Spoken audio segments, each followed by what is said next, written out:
परमाणु भौतिकी, काफ़ी इंपॉर्टेंट एक्सरसाइज है एग्जाम प्रोस्पेक्टिव से, ध्यान से देखिएगा। फिजिक्स जब कंप्लीट हो जाएगा ना तब उसका हम PDF डाल देंगे, आप लोग डाउनलोड कर लीजिएगा। ओके, परमाणु भौतिकी में पहला दिया गया परमाणु। परमाणु वे सूक्ष्मतम कण हैं जो रासायनिक क्रिया में भाग ले सकते हैं परंतु स्वतंत्र अवस्था में नहीं रह सकते। रासायनिक अभिक्रिया में भाग तो लेगा परंतु स्वतंत्र अवस्था में नहीं रह पाएगा। परमाणु मुख्यतः 3 मूल कण इलेक्ट्रॉन, प्रोटॉन और न्यूट्रॉन से मिलकर बना होता है। परमाणु के केंद्र में एक नाभिक होता है जिसमें प्रोटॉन और न्यूट्रॉन होता है तथा जो इलेक्ट्रॉन होता है वो नाभिक के चारों ओर चक्कर लगाता है। यहाँ तक क्लियर है? नाभिक के चारों ओर चक्कर कौन लगाता है? इलेक्ट्रॉन लगाता है। नाभिक में कौन रहता है? तो प्रोटॉन और न्यूट्रॉन रहता है। प्रोटॉन और न्यूट्रॉन को जोड़ दोगे तो वही बनता है एटॉमिक भार, यानी परमाणु का जो भार होता है वो। और इलेक्ट्रॉन जो होता है किसी भी वस्तु का जो रासायनिक गुण होता है वो निर्भर करता है कौन? इलेक्ट्रॉन। परमाणु में प्रोटॉन एवं इलेक्ट्रॉन की संख्या समान एवं आवेश विपरीत होते हैं। इसके कारण यह क्या होता है? उदासीन होता है, न्यूट्रल होता है ये। आगे दिया गया मूल कणों की विशेषता, जिसमें खोजकर्ता भी दिया गया है, इसलिए मैं इसको जिक्र नहीं किया ऊपर। प्रोटॉन का द्रव्यमान 1.672 × 10⁻27 होता है माइनस में। सबसे कम द्रव्यमान जो होता है वो न्यूट्रॉन का होता है, 9.1 × 10⁻31 है इसमें, ठीक ना।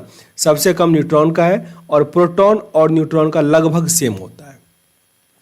प्रोटॉन पे अगर आवेश की बात करें तो 1.6 × 10⁻19 है, प्लस में है ये। ओके, और इलेक्ट्रॉन क्या होता है? यही माइनस में होता है सेम।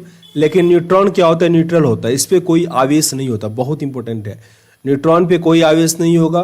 प्रोटॉन जो होगा वो धनात्मक होगा और जो इलेक्ट्रॉन होगा वो ऋणात्मक होता है।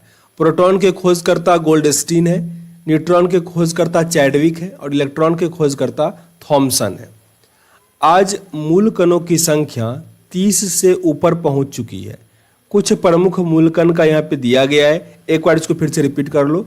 प्रोटॉन के खोजकर्ता गोल्डस्टीन, न्यूट्रॉन का चैडविक और इलेक्ट्रॉन का थॉमसन। अब यहाँ पे कण दिया गया, कौन कौन सा कण सबका खोज हुआ है जो इंपॉर्टेंट है। उसमें पॉजिट्रॉन है। पॉजिट्रॉन का द्रव्यमान इलेक्ट्रॉन के द्रव्यमान के बराबर होता है, मतलब 9.108 × 10⁻31।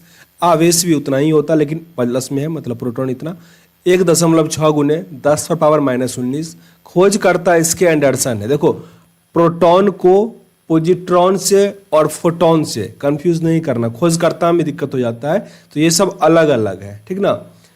ये है पॉजिट्रॉन, इसके खोजकर्ता एंडरसन है। यहाँ पे है फोटॉन, इसके आइंस्टीन खोजकर्ता। ऊपर पढ़े थे वो थे प्रोटॉन, उसके खोजकर्ता कौन था? गोल्डस्टीन। तो दोनों अलग अलग है, ठीक ना। पॉजिट्रॉन इलेक्ट्रॉन का एंटी कण होता है, इलेक्ट्रॉन का एंटी कण होता है, लेकिन ये प्लस में। ओके, अब है न्यूट्रॉनो, तो द्रव्यमान भी 0, आवेश भी 0। इसके खोजकर्ता कौन है? पाउली है, न्यूट्रॉन के खोजकर्ता पाउली। पाइमोसॉन इलेक्ट्रॉन का 274 गुना होता है। ये दोनों हो सकता है, धनात्मक ऋणात्मक दोनों हो सकता है। इसके खोजकर्ता युकावो है। अस्थायी जीवन काल 10⁻−8 सेकंड होता है। फोटॉन भी न्यूट्रॉनों की तरह आवेश रहित और द्रव्यमान रहित होता है, लेकिन इसके खोजकर्ता कौन है? आइंस्टीन, जिसका वेग प्रकाश के वेग के लगभग बराबर होता है। आपको कमेंट बॉक्स में बताना है प्रकाश का वेग जो होता है वो कांच में कितना होता है। मैंने एक फोटो शेयर किया था काफ़ी अच्छे से, ताकि वो याद हो जाए इंस्टाग्राम पे। अच्छा, इंस्टाग्राम पे नहीं फॉलो किया हो तो जरूर फॉलो कर लेना, और मेरे से बात भी हो पाएगी। और अब मैं काफ़ी अच्छे से फोटो, मतलब जीके का फोटो फॉर्म में शेयर करता हूँ, एक बार देखोगे ना तो याद हो जाएगा। और इम्पोर्टेंट फॉर्म में देता हूँ तो काफ़ी अच्छा है वो। कैथोड किरण, जब विसर्जन नलिका डिस्चार्ज ट्यूब के सिरे पर 20 किलोवोल्ट का विभवांतर लगाया जाता है तो इसका दाब 0.1 मिलीमीटर पारे के स्तंभ के बराबर होता है। तो इसके कैथोड से एक इलेक्ट्रॉन पुंज निकलने लगता है, इसे ही कैथोड किरण कहते हैं। अतः कैथोड किरणें केवल उच्च ऊर्जा वाले इलेक्ट्रॉनों का पुंज है। कैथोड क्या है? उच्च ऊर्जा वाले इलेक्ट्रॉनों का ही पुंज है। अब इसका गुण है किसका? तो कैथोड किरण का। कैथोड किरण को केवल गैस का प्रयोग करके पैदा किया जा सकता है। कैथोड किरणों के उत्पादन में विभव का स्रोत प्रेरण कुंडली जो इंडक्शन कॉइल होता है उसमें होता है, जो कम विभव के सेल से बहुत उच्च विभव प्रदान करता है। यह पारस्परिक प्रेरण के सिद्धांत पर कार्य करता है। कैथोड किरणें अदृश्य होती है और सीधी रेखाओं में चलती है। कैथोड किरणें क्या होती है? अदृश्य होती है और वो सीधी रेखाओं में चलती है। कैथोड किरणें ऋणात्मक होती है, इसीलिए ये कैथोड से एनोड की तरफ गमन करती है। ये इलेक्ट्रॉन की बनी होती है तो जाहिर सी बात ऋणात्मक ही होगा और इसकी सतह के लंबवत निकलती है क्योंकि यह सीधी रेखा में गमन करती है। कैथोड किरण का वेग प्रकाश के वेग का 1/10 गुना होता है। रिपीट कर लो, कैथोड किरण का जो वेग होता है वो प्रकाश के वेग का 1/10 होता है। यानी अगर प्रकाश का वेग 100 है तो इसका वेग क्या होगा? 10 होगा, 1/10। यह किरण विद्युत एवं चुंबकीय क्षेत्र में विक्षेपित होती है। यह गैसों को आयनीकृत कर देती है एवं धातु पर ऊष्मीय प्रभाव दिखलाती है। यह फोटोग्राफिक प्लेट को प्रभावित करती है। यह फोटोग्राफिक प्लेट को प्रभावित करती है। इसकी वेदन क्षमता कम होती है। यह पतली धातु की चादर से पार कर जाती है, वेदन क्षमता कम होती है।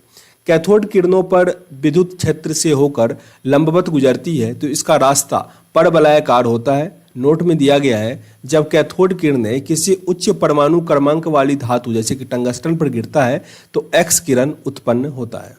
इस नोट वाले को फिर से रिपीट करो। जब कैथोड किरण किसी उच्च परमाणु क्रमांक वाली जैसे कि टंगस्टन जिसका परमाणु नंबर जो है ना वो उच्च है उस पर गिरता है तो एक्स किरण उत्पन्न होता है। आगे धनात्मक किरणें यानी पॉजिटिव और कैथोड रे।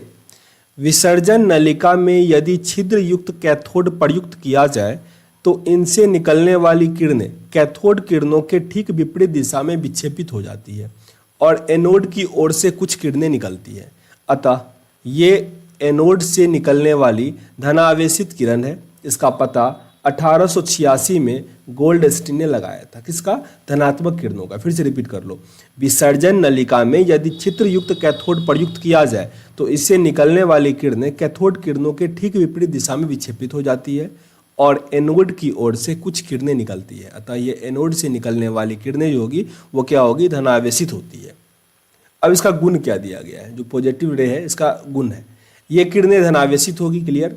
ये प्रतिदीप्ति तथा स्फुरदीप्ति उत्पन्न करती है। ये विद्युत व चुंबकीय क्षेत्र में विक्षेपित हो जाती है। अब है डायोड बल्ब। डायोड बल्ब वैज्ञानिक फ्लेमिंग द्वारा सन 1904 में निर्मित यह एक ऐसी निर्वात नलिका है जिसमें केवल 2 ही इलेक्ट्रोड तंतु और प्लेट होता है। पर तंतु टंगस्टन का एक पतला तार होता है जिस पर बेरियम ऑक्साइड का लेप होता है। इसे बैटरी से गर्म करने पर इलेक्ट्रॉन निकलते हैं जो धनावेशित प्लेट की ओर चलते हैं। ये इलेक्ट्रॉन निकलेगा तो ऋणात्मक ही होता है, ये पॉजिटिव की तरफ जाएगा। इससे डायोड परिपथ में प्लेट धारा का प्रवाहित होने लगता है। प्लेट धारा ओम के नियम का पालन ना करके चाइल्ड लेगुमर नियम का पालन करता है। यहाँ पे जो प्लेट है वो ओम का नियम को प्रतिपादित नहीं करता है। कौन सा करता है? वो चाइल्ड लेगुमर के प्लेट का पालन करता है, नियम का पालन करता है। अब नोट में दिया गया है कि कैथोड के आसपास एकत्रित इलेक्ट्रॉन समूह को अंतराल आवेश कहा जाता है। इसका उपयोग बहुत इंपॉर्टेंट है एग्जाम के लिए। डायोड बल्ब रिजुकारी मीन्स रेक्टिफायर के रूप में प्रयोग होता है जिससे हम प्रत्यावर्ती धारा को दृष्ट धारा में बदल देते हैं। यानी एसी करंट को डीसी में बदलने के लिए हम किसका प्रयोग करते हैं? रेक्टिफायर का प्रयोग करते हैं। ये प्रश्न आपसे बहुत बार पूछा गया है। जबकि इन्वर्टर का प्रयोग हम लोग डीसी से एसी में कन्वर्ट करने के लिए करते हैं और ट्रांसफार्मर क्या करता है? तो एसी वोल्टेज को ही हाई टू लो करता है। अब है ट्रायोड बल्ब। ट्रायोड बल्ब यह 3 इलेक्ट्रोड प्लेट ग्रिड व तंतु वाली एक निर्वात नलिका है जिसका निर्माण 1907 ईस्वी में लीडी फॉरेस्ट अमेरिका के थे, उन्होंने किया था। इसका उपयोग है कि ट्रायोड बल्ब का प्रवर्धन दोलित प्रेसी और सूचकांक की तरह होता है। फिर से रिपीट कर लो। इसका प्रयोग जो है वो एम्पलीफायर, ऑक्सीलेटर और ट्रांसमीटर एवं डिटेक्टर के रूप में इसका प्रयोग किया जाता है ट्रायोड बल्ब का। अब है अर्धचालक यानी सेमीकंडक्टर, ऐसा पदार्थ जिसमें इलेक्ट्रॉनिक संरचना इस प्रकार होती है कि कहीं इलेक्ट्रॉन मुक्त हो जाता है तो कहीं रिक्त हो जाता है, अर्धचालक कहलाता है। इसकी विद्युत चालकता सामान्य ताप पर चालक वह विद्युत रोधी पदार्थों की चालकताओं के मध्य होती है। जर्मेनियम और सिलिकॉन ऐसे मुख्य पदार्थ हैं जिनका उपयोग इलेक्ट्रॉनिक्स व ट्रांजिस्टर में किया जाता है। प्रश्न आपसे ये आएगा कि इलेक्ट्रॉनिक ट्रांजिस्टर में प्रयोग किया जाने वाला अर्धचालक कौन सा है, तो जर्मेनियम और सिलिकॉन, जर्मेनियम और सिलिकॉन। अब है निज अर्धचालक, इंट्रांस सेमीकंडक्टर। जिन अर्धचालकों में मुक्त इलेक्ट्रॉन तथा कोटर उष्मीय प्रभाव द्वारा उत्पन्न किया जाता है उसे हम निज अर्धचालक कहते हैं। बाह्य अर्धचालक यानी एक्सट्रिंसिक सेमीकंडक्टर, अर्धचालकों में अपद्रव्य मिलाने पर प्राप्त ठोस को बाह्य अर्धचालक कहते हैं। अपद्रव्य के रूप में आर्सेनिक अथवा एल्यूमिनियम मिलते हैं, इससे अर्धचालक की चालकता काफी बढ़ जाती है। अब है एन प्रकार के अर्धचालक। एन प्रकार के अर्धचालक ऐसे बाह्य अर्धचालक जिनमें विद्युत की प्रवाह मुक्त इलेक्ट्रॉनों की संख्या बढ़ जाने के कारण होता है, एन प्रकार के अर्धचालक कहलाते हैं। जब शुद्ध अर्धचालक में पंच संयोगी अपद्रव्य जैसे कि आर्सेनिक मिला दिया जाता है तो इस प्रकार के अर्धचालक प्राप्त होते हैं। अब है पी प्रकार का, यह था एन प्रकार का अर्धचालक। अब है पी प्रकार का अर्धचालक। जिन अर्धचालक में विद्युत का प्रवाह कोटरो यानी होल की गति के कारण होता है उसे हम कहते हैं पी प्रकार का अर्धचालक। शुद्ध अर्धचालक जर्मेनियम है। इसमें त्रिसंयोगी उपद्रव्य जैसे कि एल्यूमिनियम मिलाने पर अर्धचालक प्राप्त होता है पी प्रकार का। अब है दाता यानी डोनर। पंच संयोजी अपद्रव्य दाता कहा जाता है। त्रिसंयोजी जो होगा उसे ग्राही कहा जाता है और डोपिंग अपद्रव्य मिलाए जाने की प्रक्रिया को डोपिंग कहा जाता है। यहाँ ये सेंटेंस बहुत इंपॉर्टेंट है। ताप बढ़ाने पर अर्धचालक की चालकता जो होती है ना बढ़ जाती है। यहाँ प्रतिरोध भी हमने क्या पढ़ा था कि ताप बढ़ाने से प्रतिरोध बढ़ता है तो चालकता कम हो जाएगा, लेकिन अर्धचालक में क्या होता है ताप बढ़ाने से चालकता बढ़ जाती है, परंतु चालक की चालकता क्या होती है घट जाती है। सिंपल, क्योंकि यहाँ पे ओम का नियम काम करता है।